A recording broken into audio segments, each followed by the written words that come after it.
Hello, darlings. I'm Empress Arta, and I moved to Tokyo. I had recorded this video before, but I had no makeup on, and today I had to study, but I was bored with it, so I decided to put some makeup on, and with this, why not? Why not to re-record that video, because this is more fun. So I moved to Tokyo. It's been a long time since I haven't recorded and edited video and posted it on YouTube frequently, because you may know it or not, I lived in Iran. Things are happening there right now. People are being killed, murdered by government, and people are protesting because the government is a dictator. And it all started with a girl, Mahsa Amini, being killed by the government because of her outfit. Now in Iran, all women have to wear hijab, and the girl was wearing it, but they killed her anyway. And this is just a sign of how wild and brutal this government is. And the point is not hijab, it's not Islam. I mean, yes, they do some rules by Islam, but also Islam says don't lie, and the government lies, so they just do whatever the hell they want to do. People are protesting for their freedom, and I really hope this ends soon, and Iranian people, not only Iranian but also Afghanian women, be free to out of this mess they created for women. So you should know that because of this situation, they cut off the internet. The internet speed is so bad in Iran, and everything is filtered, and Iranians use different VPNs, but they don't work. So I was really upset about the news in the country, being depressed, and with no really good internet, I really didn't feel like making videos. But here I am in Japan. What happened? First of all, you should know that I always wanted to leave Iran, because not only because of the situation with many stupid rules, but also that I mean, why Japan? Why not Germany? Why not France? You know? So anyway, I always want to leave my country, and I didn't fit there. And my parents knew that. 5 years ago, I started learning French. I wanted to go to France because I studied archaeology. And France and Germany are good countries for archaeology, so I was like, okay, why not? And after studying French for 1 year, I was like, I like archaeology, but maybe not that much to study French for it. And I just felt it deep into my heart that this is not it. So after some time, I decided to go to Canada, but again, and after a while, I decided to go to South Korea. Now, I love dancing, and when I decided to go to South Korea, I wanted to study dance professionally, because dancing in Iran is banned. Many things that many of you people will see this video that you normally do in your life. For example, going to school with the opposite sex, or opposite genders, having boyfriends, girlfriends, drinking alcohol, dancing, singing for women are prohibited in Iran. So please support Iranian people, okay? Women life freedom. And why South Korea? Because back then I just became a K-pop stan, and so I was like, okay, I like South Korea. And it wasn't just about that. I found out how I'm really passionate about how I find interesting Asian languages. Now, Iran is in Asia, and it's a Farsi or Persian language is really a difficult language, and it's different from Arabic. I know a little bit Arabic too, because we were forced to know it because it's the language of Quran. No offense to nothing, okay? I just want to tell you how they force us to learn these things in a school. And they didn't just tell us to learn Arabic for communicating, because it's the language of Quran, but there are many Muslims in the world that they don't know that much Arabic and they read Quran in their own language. So in these cases, this is not about the religion. This is about wanting to force people, just forcing it with, this is sickness. I decided to go to South Korea and I started taking Korean classes, but oh my god, my teacher, like, he was a good teacher, but I had a thing with him that one day after spring holiday in Iran, I was on a trip, and I really had a difficult time. I really needed to stay more, but I wanted to go back because of my Korean class.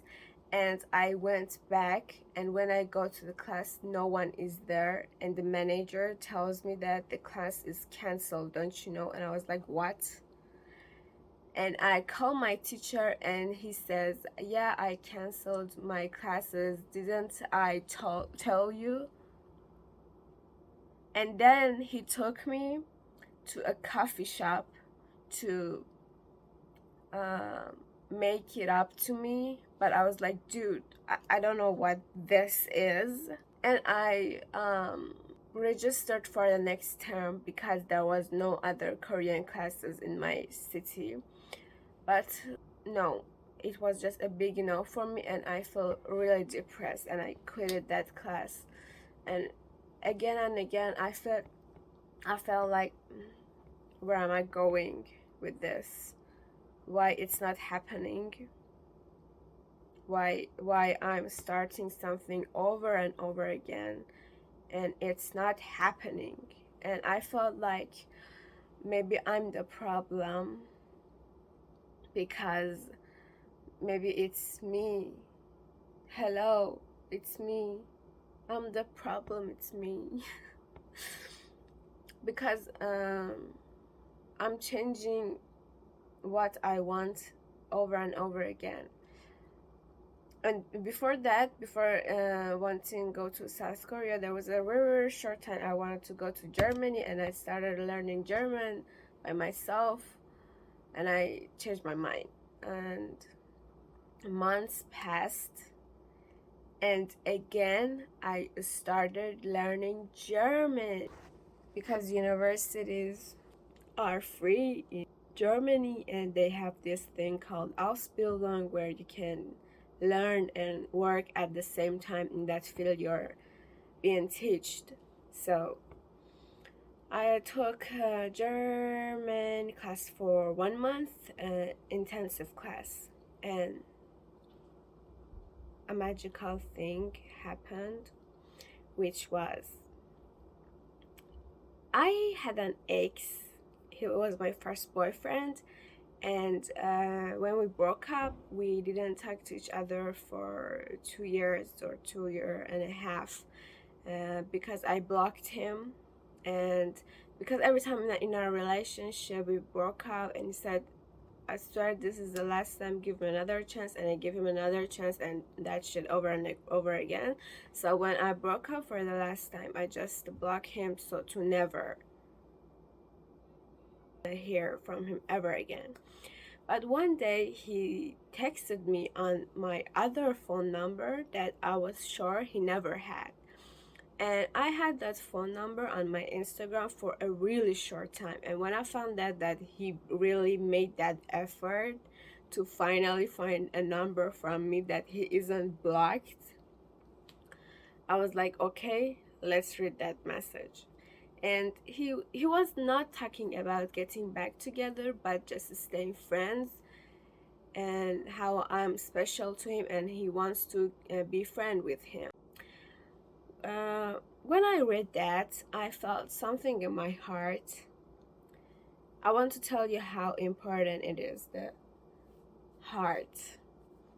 So I was like, okay, let's meet. And when we met, he bought me a Naruto manga.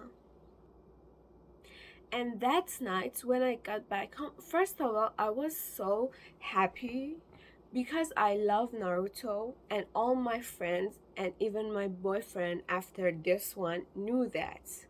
But no one ever bought me a Naruto manga as a gift, not even myself. And he did. And back then when I was with him, I did like Naruto, but I didn't know much about it. I had just watched some part of it. I didn't had watched the full, anime. And because I used Naruto stickers in WhatsApp, he found out that I like Naruto just when he texted back to me for meeting again. And that was so smooth that he paid attention to this little thing. And when I hold that manga, when I opened it, yes, it wasn't in Japanese, but in English. But I was like, and I was thinking, why never Japan? Now hold this, hold this. There was a time when I wanted to go to Japan, but how to say this? I wanted a perfect country where everything is good.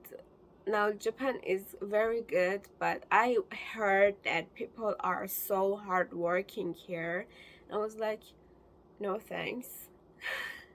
It's so stupid. Maybe they have more hours of work, but after searching many countries, I found that the problem with me is that there is no perfect country. You can only choose the one that you are willing to live there, even with the difficulties. Now, which one is that for you? And when I hold that manga, I was like, I like Germany. Okay, I've never been to any other country, but when I closed my eyes and I dreamed my life, I never could imagine myself living in Germany. Now I maybe someday something will happen that I will go to another country to live. I don't know. For now, I want to live in Japan. But and I didn't like moving and moving and moving again, because all my life I was moving from this city to another city because of my university, my parents' jobs, and so I just wanted to stay. So I was like, okay, let's see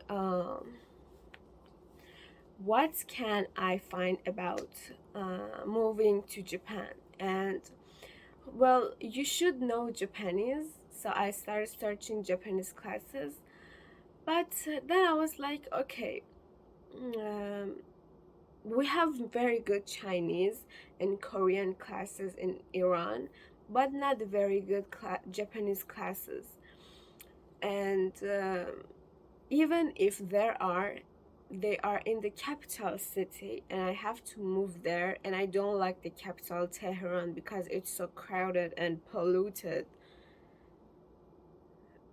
For your information, I used to live in Shiraz. It's another beautiful city, very, it's an ancient city, very beautiful, full of culture, and you should visit there after the freedom. So please help Iranian to free their country, and then you can go travel there. And maybe I should give you a tour guiding there. So anyway, I was searching, and then I told myself, okay, if you want to make that um, spending money just to move to the capital and learn Japanese, because of the financial inflation in my country, it means that every day the price of foods are going higher. So we really can't save money in that way. Like even nowadays, dreaming of buying car, house, never, like ever. If you want to make that money to go and live there, why don't you just go to Japan and live Japanese? And when I searched, I googled, found this academy, ISI, Japanese Learning Language School, and we emailed, and I got accepted. I got my visa, and I can't believe I have a video the day I got my visa. I should tell you this. I'm perfectionist, and sometimes my perfectionism gets so hard and high that I just feel like I'm not, this video is not good enough for the YouTube that I have in mind. So yeah, I got my visa and I moved to Japan a month ago. Yeah, and yeah, I will post a short about my journey from Iran to Tokyo. I was so tired and I moved alone, and I really couldn't have all those things with me. And I don't have a camera, I use my phone. It was really difficult for me to, hold the luggage. And for your information, I should tell you that I just immigrated with one luggage and one backpack and one a bigger bag. I left everything, and I told my mom to get rid of my things. I just want to restart here. And at the same time, I didn't want to give money for more stuff because I can buy more beautiful things here. It hurt, but it's okay. It's okay. So yeah, I just want to update you guys about this, and see you in my next videos about living in Japan. Mwah.